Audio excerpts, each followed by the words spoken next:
Parole de Dieu quotidienne. Aujourd'hui, étant donné que je vous ai conduit jusqu'à ce point, j'ai pris des dispositions appropriées et j'ai mes propres objectifs.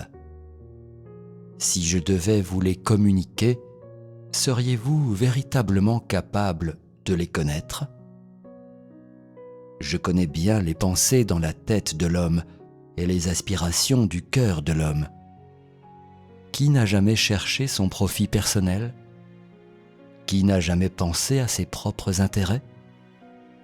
Pourtant, même si l'homme est doué d'une riche et prismatique intelligence, qui pouvait être capable de prédire que, suivant les ères, la présente allait devenir ce qu'elle est, est-ce réellement le fruit de tes efforts personnels ?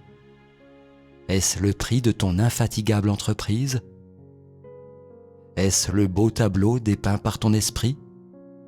Si je n'avais pas guidé l'humanité tout entière, qui serait capable de s'écarter de mes dispositions et trouver une autre solution ?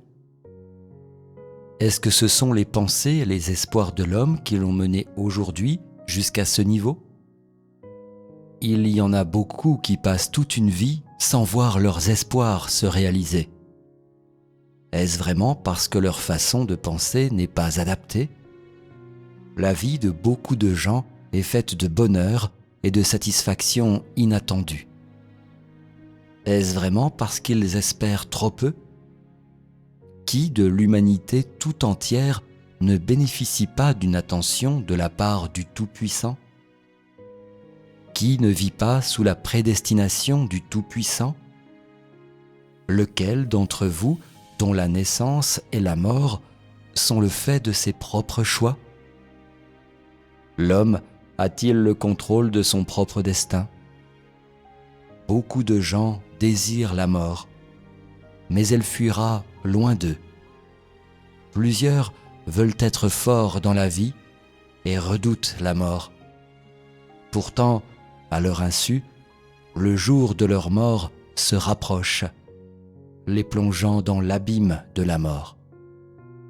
Beaucoup regardent vers les cieux et soupirent profondément. Plusieurs pleurent énormément, gémissant en sanglots. Bon nombre de personnes tombent dans des épreuves, et un grand nombre de personnes deviennent des prisonniers de la tentation. Bien que je n'apparaisse pas en personne pour permettre à l'homme de bien me voir, beaucoup de personnes ont peur de voir mon visage, craignant sérieusement que je ne les terrasse, que je ne les fasse mourir. L'homme me connaît-il vraiment, ou alors il ne me connaît pas ? Nul ne peut le dire avec certitude. N'est-ce pas vrai ? Vous avez peur de moi et de mon châtiment ? Pourtant, vous vous dressez et vous opposez ouvertement à moi et vous me jugez. N'est-ce pas le cas ? Cet homme ne m'a jamais connu. C'est parce qu'il n'a jamais vu mon visage ou entendu ma voix. Ainsi, même si l'homme me porte dans son cœur, n'y a-t-il pas ceux dont les cœurs me réservent une place vague et indistincte ? Y a-t-il ceux dont les cœurs me distinguent parfaitement ? Je ne souhaite pas que ceux qui sont mon peuple me voient aussi de façon vague et opaque. Et c'est pour cette raison que je m'engage dans ce grand travail. Je viens tranquillement parmi les hommes et je me retire doucement. Quelqu'un m'a-t-il jamais vu ? Le soleil est-il capable de me voir grâce à ses flammes ardentes ? La lune est-elle capable de me voir grâce à sa magnifique clarté ? Les constellations peuvent-elles me voir en raison de leur place au ciel ? Quand je viens, l'homme ne sait pas, et toute chose demeure ignorante. Et quand je me retire, l'homme n'est toujours pas au courant. Qui peut me faire un témoignage ? Serait-ce la louange des peuples sur la terre ? Serait-ce les lys qui fleurissent dans la nature?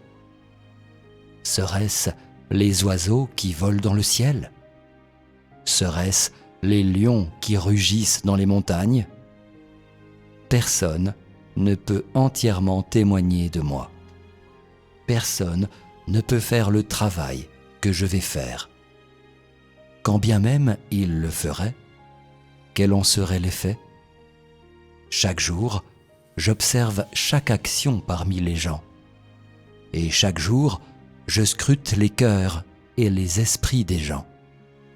Jamais personne n'a échappé à mon jugement, et jamais personne ne s'est départi de la réalité de mon jugement. Je me tiens au-dessus des cieux, et je laisse mon regard errer au loin. Un nombre impressionnant de personnes ont été terrassées par moi. Oui, pourtant, aussi d'innombrables personnes vivent au milieu de ma miséricorde et de ma bonté. Ne vivez-vous pas aussi dans ces conditions ?